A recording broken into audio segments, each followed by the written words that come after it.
So this is a very unique conversation. I've done many at JLF. I'm a veteran, and this book is very unique, and the topic is very unique. Both the books are very unique, and why the session is very unique is that we are looking. The first book, 100 Ways to Look at India, is through numbers. We always thought that 2 plus 2 is 4. Actually, it's not. It's 5 sometimes. Yes, Rohit and Sajeev. And the other book is Ruhi Tiwari's book about what women want. It's about how there's been a tectonic shift in the political spectrum of this country where women have really started impacting politics because they are now have a lot of, they have a lot of stake in the way they vote, the way they choose their political leader, and the other choices that they make. So round of applause for all of them here. It's a great effort, and let's start.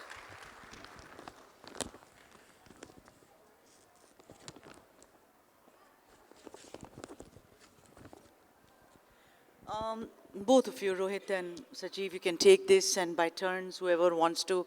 You start the book by saying what reminded me of my school days. Whenever I would see charts, I would shut the book. And when I would see pictures, how many of you liked pictures as against charts? I hated charts. One hand, that's not a good score. I liked pictures. I liked trees and I liked sunflowers and all that, and I would tend to read them more. But the minute the charts came, so I always failed in math. So that's one of the reasons. And when I became a journalist, we were told very, very clearly that don't use charts. I mean, they can really kill a story. Just take one major chart that if you're trying to speak about how many patients who are suffering from AIDS in the year 2026, don't start from 1916. No need. Because people will switch off and go away. You cannot have statistics like कि 14.6 log के पास Mercedes है. That's 0.6 is a killer. You don't talk like that. You just say 15 के करीब हो सकते हैं, or it's around 14. You round it off. So, do you think, a lot of books, when they used to come, when I was in publishing, and whenever they would say, we're going to have interleaving pages of charts, I would say, okay, can we meet tomorrow? So I was biased, right? So I want to talk to you about, is it because of our academic training, the paranoia, the fear for charts? Because the minute you look at charts, you say, God, I got to crunch numbers and I got to look at the beans and how they are moving. Do you think that has a lot to do with it? Yeah, Sudha, thanks. I mean, when Sudha was saying about her fear or, not fear, maybe dislike for charts, I don't know whether my publisher or especially my book editor is here, Sajeev will laugh at it. Our original thought, and we were persistent with till the last month of the book, was to call this book India in 100 Charts. Okay. But some well-wishers in office and the publisher and the book editors insisted that do not have charts in the title. So, but that was the title in our head forever. I mean, this book actually happened in 6 months, but has been in our head for 15 years. But I think it was sort of meant for readers like you, because they said, even if you give charts, do not put charts in the title. That's why you have stats, stories, and surprises. I'll let Sajeev explain the visualization part, but so that's, actually I'll answer very quickly in 2 parts. One of the reasons for this book, and I hope some of you who may want to pick it up, even to browse, if not purchase, will realize the reason as a journalist, I have been in the newsrooms for more than 30 years now, and you realize almost every day that so much of India goes unseen and misunderstood and not understood by so many people, which are your readers, your potential readers, not because there's no information on that part of India, because that part of India does not exist, it exists. Why? Because the data and facts are not accessible. They're there, but they're not accessible. Part of that lack of access is what Sudha just now said. They are in very dull, dry reports and databases lying in either the government or the private sector, where nobody has found the patience to clean up the data, give it a nice headline and text, and most importantly, and here I draw an analogy of artificial intelligence before ChatGPT. there was artificial intelligence before ChatGPT. ChatGPT made it very accessible. Is the visualization, which is where my colleague Sajeev is the master of. He turns data and text into pictures, Sudha, which you said, which are compelling, they are attractive, and hopefully you will find that many in the book. But do not compromise on the information. There's no point in giving a nice picture which does not carry the substance of what is being touched, whether it's crime, whether it's language, whether it's food, anything in there. Right. So that was one of the reasons that I'll just pause there. All right. Okay, Ruhi, you talk about the shift that has happened. The way the woman in the book, her book, you should go pick up her book because I think it's a seminal work. It's for the first time we get to know how women have started voting differently, and it makes such a great difference to whoever comes to power. Whether it's good or bad is another conversation. So you write in your book that, the way the woman voted in the early 70s till now, there's been a phenomenal shift, although certain things are still status quo. Patriarchy, limited agency that she has in her household, in her community. Is it because of concepts like Ladli Behna or Magalir Tittam in Tamil Nadu, which is introduced by Muka Stalin? There is a very interesting statistics in her book. She says that the women voter turnout between 1962 and 2024 has gone up by more than 41%, whereas it has only increased by a marginal 4% for men. Talk about it. Decode this for us. Thank you, Sudha. Thank you for such kind words about the book. It's very encouraging. The story of the evolution of the woman voter or the modern woman voter in India, post-independent India, is a story of both numbers and a story of resilience, right? Sudha just quoted some numbers. They do sound mind-boggling, but they are true. In the first, or not say in the 1962 general election, when it was the first time that we had gender-wise data for voter turnout, there was a huge gap between the percentage of men that turned out and the percentage of women. It was almost 17 percentage points. That's massive. Today, that gap is zero. It has in fact reversed. Women turnout is marginally more. Now that is the story of numbers, how women are now turning out in great numbers to vote. And just to give context to the audience, it isn't about more women registering to vote, because that figure has remained largely stable over the decades. So it's women turning out to go and vote. And that brings me to the second part of the conversation, Sudha, which is that why are more women going out to vote, right? Why are they more invested in the process? Why are they more interested in the process? Why do they feel like stakeholders, which they perhaps didn't even 30 years ago? Now that question is a bit of a chicken and egg question. Okay. Is it because of these schemes that women are turning out more to vote, or is it because women started turning out more to vote that there are such schemes that political parties are forced to launch to appease the woman voter, to attract her? And I think there is no absolute answer there. But the shift has been because of a variety of reasons, and some of the most important reasons for these shifts are things that have happened on the grassroots. The constitutional amendment acts that happened in the early 1990s, which gave women reservation in panchayats and urban local bodies. They may sound just like some government policies that were introduced or constitutional amendments that Parliament brought, but they had a massive impact on the kind of empowerment at the grassroots that women faced, and the fruits of which we are actually reaping, the benefits of which we are reaping now when we see so many women turn out to vote. There have been schemes that have, yes, encouraged women to be brought to the forefront of politics, of policy, both in... Yeah, but I'm sorry I'm interjecting, but you do have a chapter on... welfareism. Welfareism. Whether it's welfareism, freebies, revdi, whatever you want to call. Can we dwell on this later? Because it's... Yes, of course. Do not give out all the secrets right now. No. And I want people to read the book as well. So if I give out all the secrets, nobody's going to read the book. Spoilers, right? Okay, because that's my next question. It's a very important, which I asked Esther Duflo as well. It's very important because the way we are going in this country, is it revdi, like they call it in the north, or is it just welfare, like we call it in the south? Let's speak about Indian languages, Rohit and Sajeev.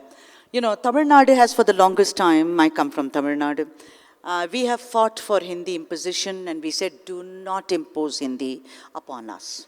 Because ours is the most ancient language. We are very happy to learn Hindi. But if you try and squeeze it down our throats, we're not going to open our mouths. Now, Karnataka is also insisting that Kannada should be taught in all government schools. It's become now mandatory. The first chapter title in your book, How Bengaluru Became the Language Capital of India. It's very interesting, both of you, that you write that people in Bengaluru spoke 181 languages. 181. Oh, that must be a Kannadiga, are you, ma'am? Okay, but it's very interesting being an Indian. 181, I'm going to ask the authors, how's that possible? What explains this staggering number? I know a bit about it, maybe Tulu, Kannada, Marathi is also spoken, Telugu is also spoken. There is also other little, dialects which are spoken. But 181? You got to be kidding me. Tell the audiences about it. Sajeev, take that. Yeah, you take it. Because Sajeev is my colleague, is Malayali. from your neighboring state. Malayali, Yeah. Take it So away. he Take it away. shares your love for Hindi. Yeah. But Yeah. this on this Yes, number, yes. and I'll let Sajeev come in. No, by the way, this is 2011 numbers. So number of languages spoken in Bangalore, even in Tamil Nadu, would have gone up. Now, sometimes what I talked about inaccessibility of data is also about not knowing which form data is coming, and Sudha's question is right there. Government of India census, which is what this data we have quoted in the book, actually asks every Indian, and they will be coming, this is the year of census, right? It's 16-year delayed. This is the year of, they will be coming to all your homes. You will be asked to disclose 5 languages, up to 5 languages you can speak. You can say, I just speak one, and they will not ask any further. But most Indians speak or say they speak at least 3 languages. There's no verification by the census, by the way. You can say, I speak 10 languages, they will note it down. So in Bangalore, the figure is this, Sudha. 107 languages, 181 mother tongues. Now, this is another mystery of Indian data. It makes a distinction between languages and mother tongues. Yes. And it becomes hugely complicated because Hindi, now take Hindi. Which Hindi is our national language? Yeah, okay, then I'll come to that. So this is 2 things, there's one thing. The language story of India is a story of migration. Since Bangalore is now the hub of migration, along Bombay used to be, then NCR became National Capital Region. Now Bangalore, number of people migrating from other language speaking state is the reason. So there are about 5 chapters on language in the book. Sajeev, please add something. You want to take that also, No, Sajeev? I'll go with the next one. Sorry? He will add to the next. Sure. We're talking about Ruhi Tiwari's book, about what women want. And the second most important thing which really stood out for me is about welfareism. She talks about welfareism. Now, welfareism is not limited, it's not gender specific, it's both for men and women. Whether it is Tamil Nadu, whether it is now, it started in South India, let me tell you, and it then moved up north. The thing is that a lot of a lot of schemes are now aimed at women. In Tamil Nadu, you get free bus rides, you get sari, you even get money for your Mangal Sutra, you get what is called a cradle thing. When you have a baby, they also spend money on that. You get Pongal hampers, which is of course gender agnostic, etc., etc., etc. Now the thing is that, doesn't it sound like the women are being bought out?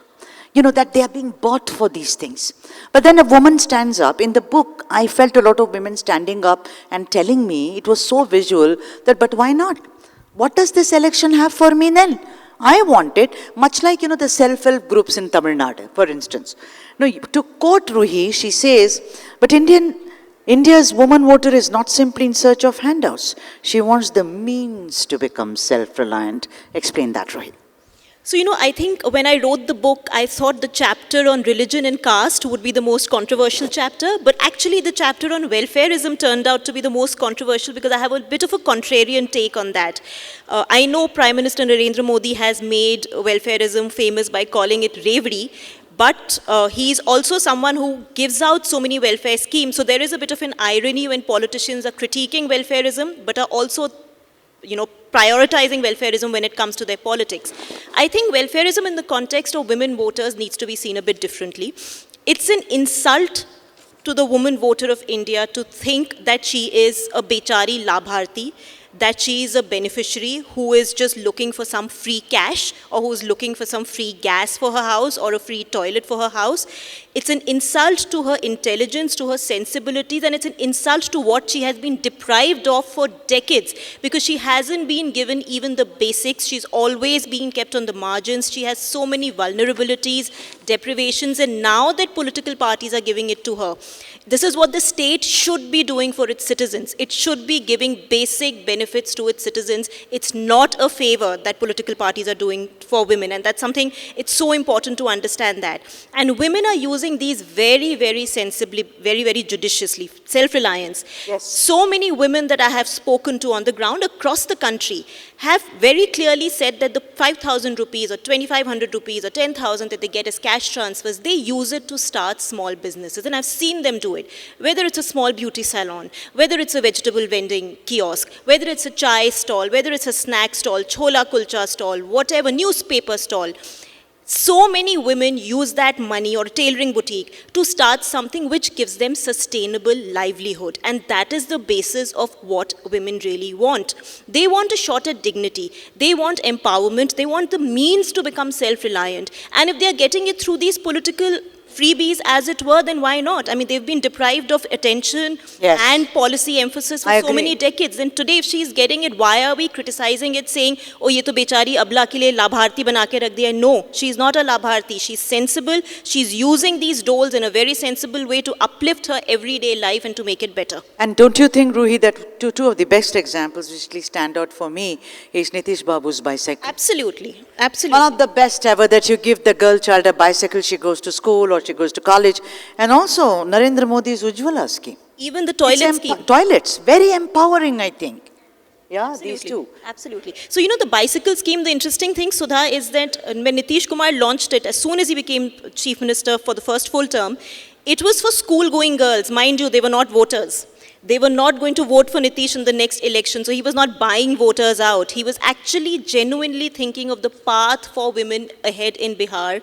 And with that, he very smartly, even as a politician, targeted two sets of voters. These girls who later went on to become voters and have since remained loyal to Nitish Kumar, and their mothers who at that point appreciated the fact that a chief minister was thinking of her daughters, was thinking of how to make education and employment accessible to these young girls.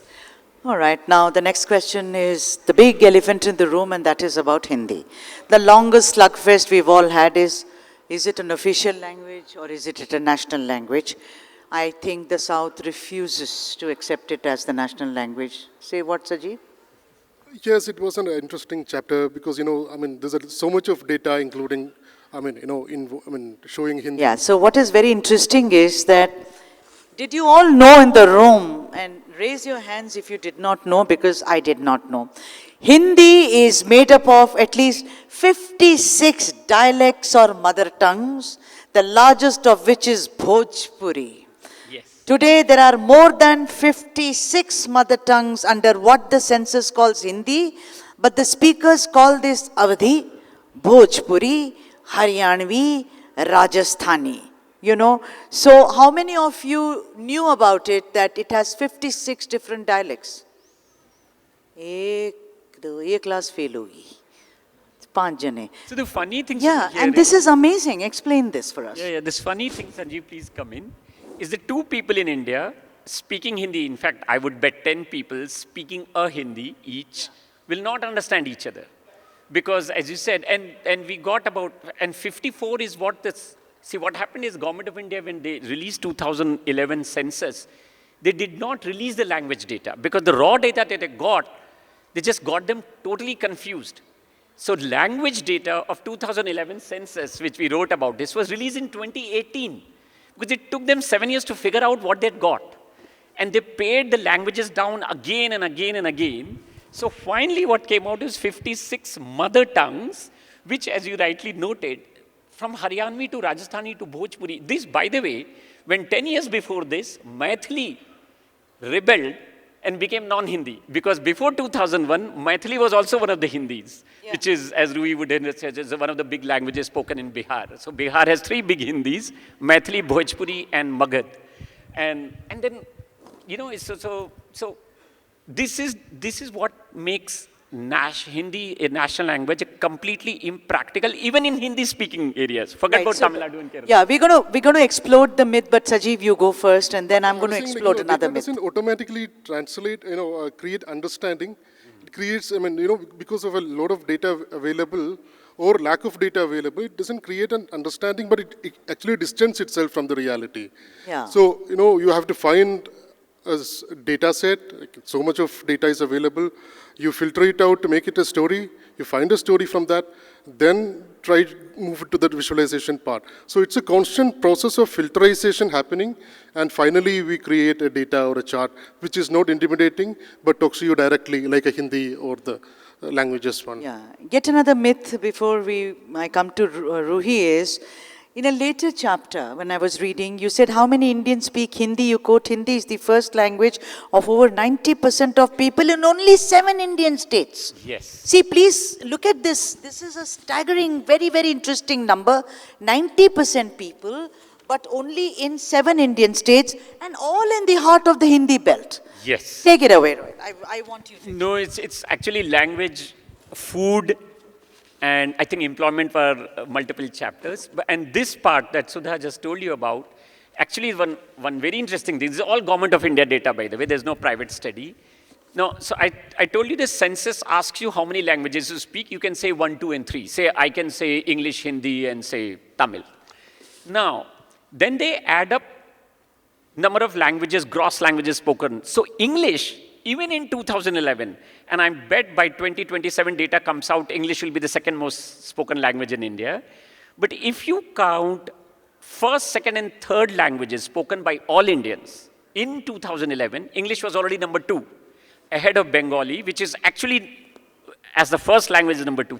So that's what Sajeev said. Data comes to you in so many cuts.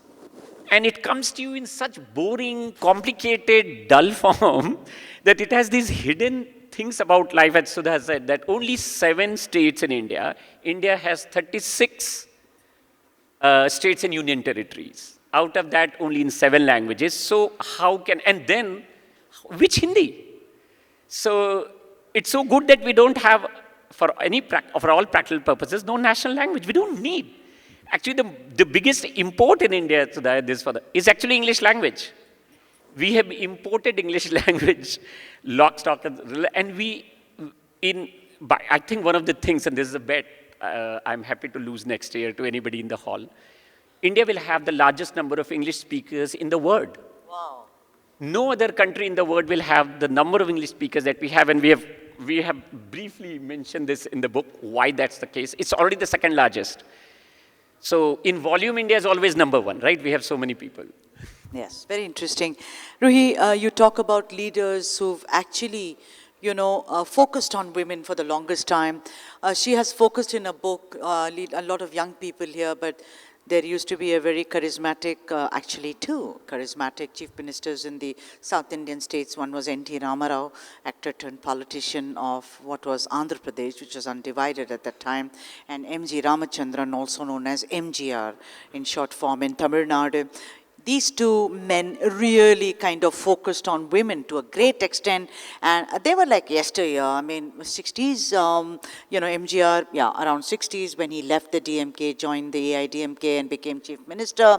And we all remember him mentoring Jayalalitha at first, which was in Kadalur, was it? Yes, Kadalur, where she also became a kind of fairy godmother for women.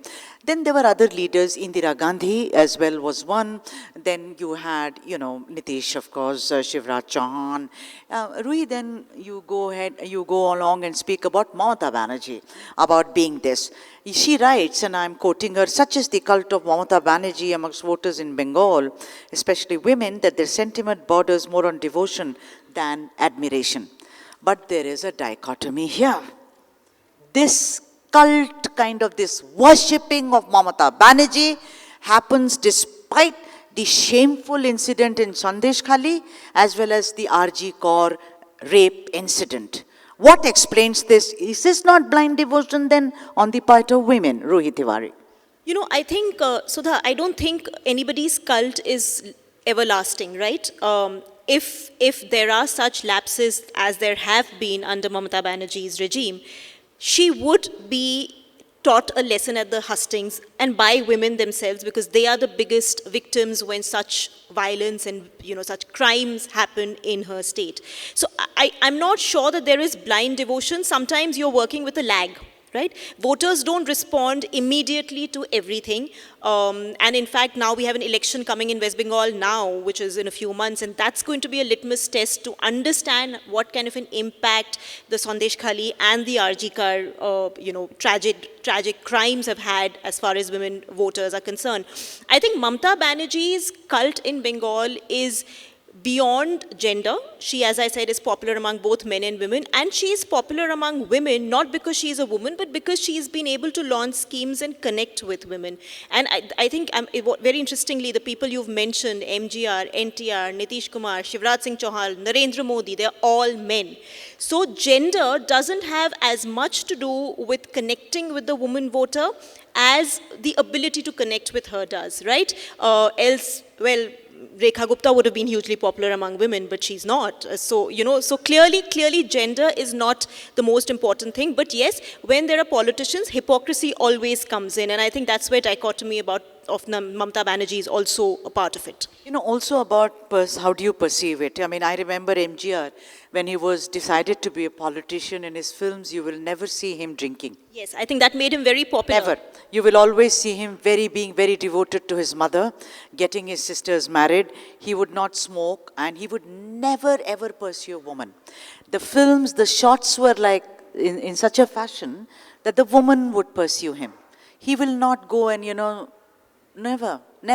That was the image he was cultivating. Do you think Mamata Banerjee's rubber chappals and white sari and that pearl drops that she wears and a tight little bun is also something so that she melts amongst the crowds of Bengali women? Absolutely. Your personality has to resonate with the voter, and women voters are more concerned about that than men are, in my experience on the ground. So it matters more to them how the politician is vis-a-vis his or her public image. Now, Narendra Modi, for instance, all this, that I was a chai wala and I've grown from nowhere, and it's been a self-made journey, and his conversations about Beti Bachao, Beti Padhao, about giving toilets to women, all of that resonates so much with women. And the fact that he's a single man and he has, that's the assumption, that's what goes around, that वो किसके लिए भ्रष्टाचार करेंगे, वो कोई उनका तो है ही नहीं भ्रष्टाचार करने के लिए. So these things, Nitish Kumar, same thing. He's known to not be a dynast in that sense, or corruption is not something that has touched Nitish Kumar personally, right? So these things matter a lot to women voters, the kind of image you carry. And you rightly pointed out, I think MGR, NTR led the way in that, in the way they were perceived as film actors, and they carried that image into their political lives, which really made a huge difference. And Mamata Banerjee, of course, with her white sari and her chappals is so relatable, especially to the woman voter of Bengal, that makes her endearing to the woman voter. The one argument which refuses to go away is the vegetarian versus non-vegetarian. It goes on and on. Much of my family is vegetarian. I also, I'm sorry to say this, but I also see a superciliousness in this. Oh, hum to mutton kya? Hum to pyaz bhi nahi khate, and they're touching their ear. I don't know what is this. You've seen this, right? I mean, this goes on, and it's almost like you are a monster. They'll ask you, oh, aap non-vegetarian ka? I mean, I do not know what's with the horror in this. So this is a very important statistics for all of us. And, in the book, Rohit and Sajeev, they quote a statistic. According to the National Family Health Survey, 87% of men and 75% of women are non-vegetarians. Get that? Yeah. Who applauded? Please applaud. बहुत ही तेज. Now we know who are the vegetarians in the audience. Yes, we know. They are all very sad today.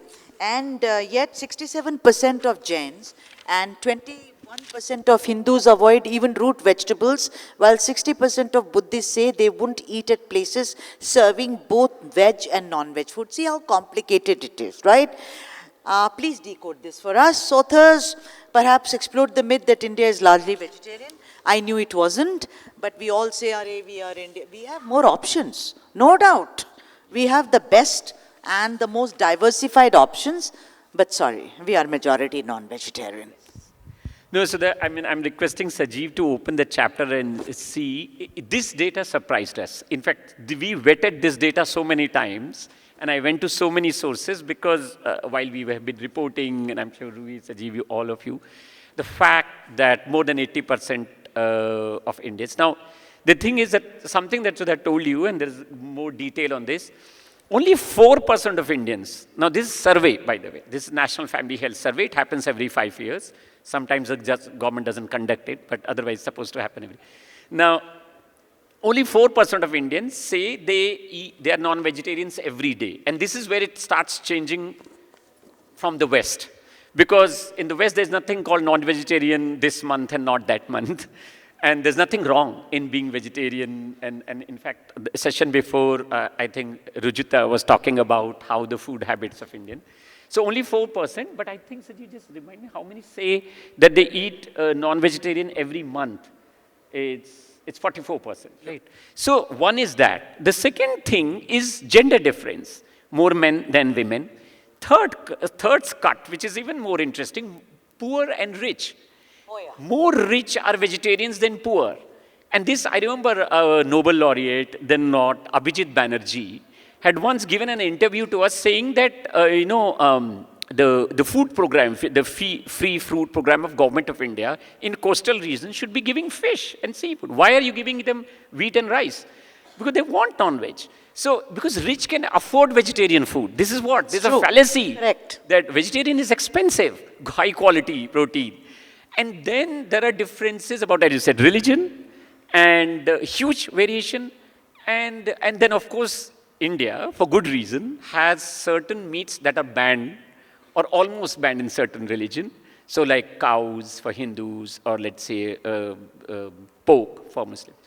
So this complex reality is often difficult to capture and say that there is an income slice, there is a gender slice, there is a regional slice. Yeah, regional is huge. Regional, yeah, absolutely. Regional is huge, Kerala. Anything else? But in a place like Kerala, Sajeev, I want to ask you, Sorry? in Sajeev, I want to ask you, in a place like Kerala, this constant debate about vegetarian, non-vegetarian, does it persist? Because Kerala eats beef, right? Yes, but it's more than political, it's a personal choice there. So, that freedom comes with that. And, so Kerala is one of the largest,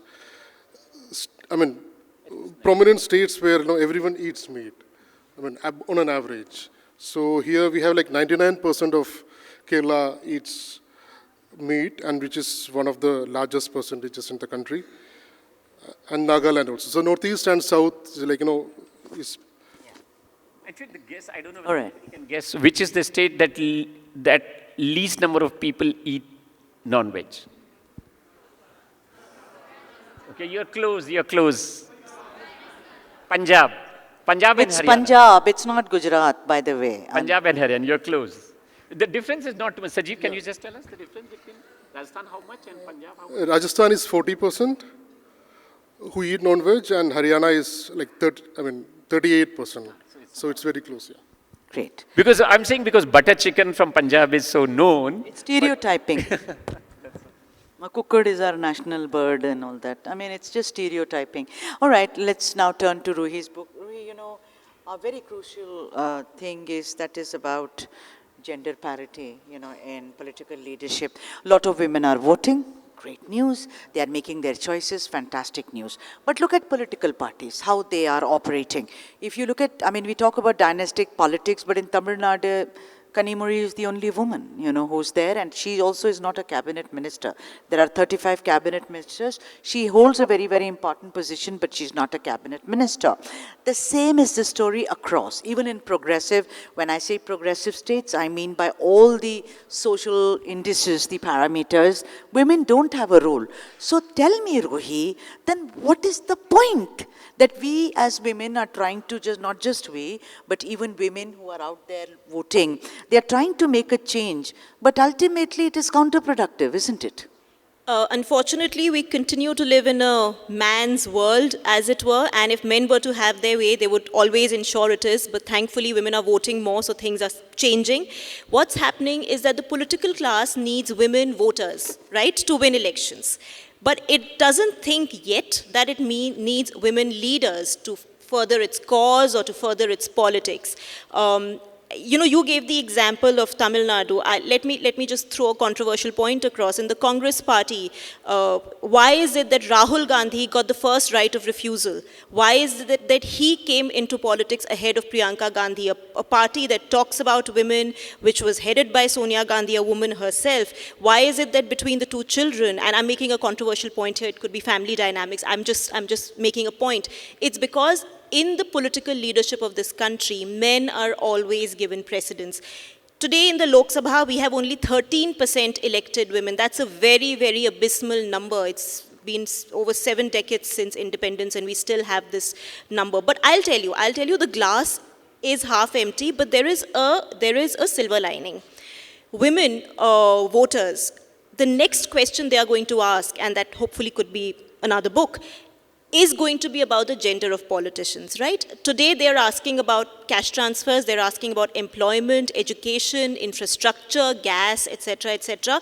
Once they have all that, and once they realize that they are stakeholders in the process, and that through their vote they can make demands, they are going to start asking questions about why there are such few women in the leadership in this country, and political parties will be forced to meet their demands, which is why I think the BJP, given how Narendra Modi thinks a little ahead of his times when it comes to politics, has already passed the reservation bill for women in parliament, because tomorrow if women voters ask that, he'll be the first to say, dekhiye, humne to ye kar hi diya tha. Yeah. So, you know, there is a certain thought process behind that. I don't think he's doing it, or the party is doing it, or any political party is doing it because they want to see more women in the Lok Sabha or Rajya Sabha. They are doing it because they anticipate that the woman voter, through her vote, through her numbers, and through her importance, will ask this question next, and they will be forced to deliver on that front as well. All right. Fantastic. Do we just have 6 minutes now? Yeah, there is one thing that Yeah. Juhi said. There is, again, there's a Ruhi and Sudha said there's often a confusion in the minds of the people, and even in my office, at the office, there's a women turnout exceeded men turnout in 2019 and remains so, as Ruhi rightly said.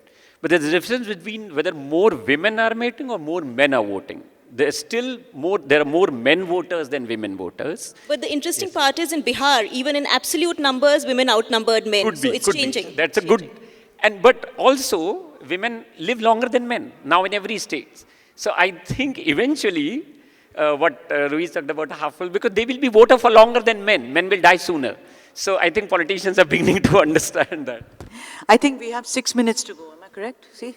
So, I don't want to deprive you of asking the authors questions. Please raise your hand. Let me also make a request. No comments, no opinion, no long-winded questions, or I will cut you short. I'm very, very particular about this. Do we have the mic? Yeah. Let's go to this gentleman right in front in a black sweater. So please, yes, go ahead, sir. My question pertains to language. So we have inherited English as colonial legacy, but English is worldwide spoken, and English is holds the country together in terms of administration, parliament proceedings, whatever. Yeah. What's you your ask. question, sir? So Yeah. my question is, can we all sit down and create an Indian English with a capital I, which includes all the words, commonly spoken right. words of Yeah. other languages, Okay. so that it becomes a common language for all Indians, breaks all the social, gender, monetary barriers, and enables India to achieve high GDP and become a superpower? Thank you, sir. Take it. Yeah, I think the answer is not in this book. There are many answers. But I think what you're asking for, sir, is already getting created informally. English is not one of the languages in the Constitution. It's not a scheduled or unscheduled language. Yet it became the second largest and probably the largest. So the Indian English is already getting created. And I think every region of India will have its own English. And there will be English, as we all talk about. So I think what you're asking for is getting created. Whether it gets formalized in as one of the languages is not, but it All is right. getting created. Okay, the gentleman right there, I can see the hand, I can't see his face, it's too much light. Will you please stand up, sir? I think the fifth or the sixth. Yes, stand up, sir. Gray sweater, maybe? Yeah, there you are, absolutely correct. Okay. Yeah, stand up. Yeah, okay. Yeah. Hi Yeah. to all the panels. So my question is that, yes, you were talking about, that women voters are demanding more things per to say, like, which we were calling freebies. But how, in your view, like how correct is it? And, should the government be rather focusing more on developing infrastructure like schools and, hospitals, or, doing this kind of, All right. freebies? Ruhi. Yes. So, I think in the larger scheme of things, of course, the state should focus on infrastructure, employment. However, having said that, please don't forget that women come with a natural disadvantage in our country. They've been on the margins of society, and what the government is giving them today is what it has failed to give them in all these years, and it has failed to create a system that can give them all that, right? Let me give you a small example. A toilet in their house. How is it that women have been deprived of something as basic as that for so many decades? The dignity of it, the safety of it. Would you call that a freebie? Would you say it's not the state's job to give it? No. It's something the state ought to have ensured for women, which is a marginalized, a vulnerable, and a disadvantaged community. So we have to look at it from the lens of historic disadvantages and the kind of discrimination our society has subjected women to. I'll just give two data points there on this that will end. One is that there's a chapter, so 5 years ago, there's a chapter called Invoice for Female Democracy in this book, where we're saying 5 years ago there was only one state of India which had what is called unconditional cash transfer. Ruhi has talked about it. Now there are 15. And so in 5 years it's gone from 1 to 15, and it's a very good thing because for all the reason that Ruhi said, India needs them. All right. There's a hand I can see right at the back. Please take the mic to that person. A lady here. Sir, give it to the lady. Where's the lady? Ruhi's. I think it's about what women want. We need to have a Let's see balance. what they want. Yeah. Thank you so much. My question is to Ruhi, because you did speak about voters, being attracted to certain things, but I do notice that we ruminate in newsrooms about air pollution, about the BMC not giving us this and that, but yet when the time comes to vote, it appears that there are other poll planks that influence voters. So I'd really like to understand what is it that voters actually want? I think your question is more specific to Delhi because that's where the pollution issue has been the biggest problem. And it's Delhi's biggest tragedy that when the winter months come, everybody's cribbing about pollution, but when elections come, everybody forgets about pollution. Even in the last election, pollution wasn't an election plank. The big election plank was infrastructure, which was roads, etc., and welfareism. So somehow Delhi tends to forget pollution, and which is why at the end of the day, voters have to make politicians accountable, right? And if that's not a reason for you to not vote for somebody or to demand something from a political party, then the political party will not respond to it. Unfortunately, that's how the system works. So I am not sure why that happens in Delhi, because everybody complains, and when elections come, nobody talks about it. It's a dichotomy. If you solve it, I'd be happy to know why. It's the biggest mystery, I think. On that note, thank you very much for being such a wonderful audience. I have 30 seconds. I don't think we can accommodate unless you finish in 20. Go ahead, sir. The man in the black sweater. Yes, somebody give him the mic. Do you have 30 seconds to go? Lots of thanks to everyone. आपकी बहुत बेहतरीन सारी चर्चा सुनी, लेकिन मुझे लगता है भारतीय अपनी कथनी करने में कुछ ज़्यादा सच्चे नहीं हैं। तो ये नंबर्स क्या हम इनको सच माने? नंबर 1. नंबर 2, जहाँ तक एक ही सवाल पूछिए, आपसे आग्रह मैं कर रही हूँ, 12 सेकंड बाकी हैं, बहुत बहुत शुक्रिया, Rohit, take it. No, a very quick answer to this. See, there are facts and there are opinions. But between fact and opinion, there's one more thing which this book tries to. This book is for no ideology and therefore for every ideology. There's a perspective which the word gets used. I think what this book and many other books which will come or have come is about getting the perspective, what Sudha talked about, food, what about language. Once you have all the facts which are layered, so no fact in isolation is wrong, but they can mislead. And that's the opening chapter talks about. If you only say that 87% of Indians eat non-vegetarian and don't cut it by region or gender or religion, then it's wrong, right? Because then you're going with just one fact. So like latest job, and I'll just end that as well. Unemployment figures are only 4%. Only 4% of Indians are unemployed. But 30% of Kerala youth are unemployed. In the same report, that data is there. If you don't see it, you will see only 4%, but that's not the case. So that's the case. You have to see it. Thank you very much for being such a lovely audience. Thank you, Ruhi. Thank you so much, Rohit. pleasure. Thank you, Sajeev. Thank you, Sudha. You were Thank you, wonderful. Thank you, ladies and gentlemen. It was wonderful having you here. Thank you.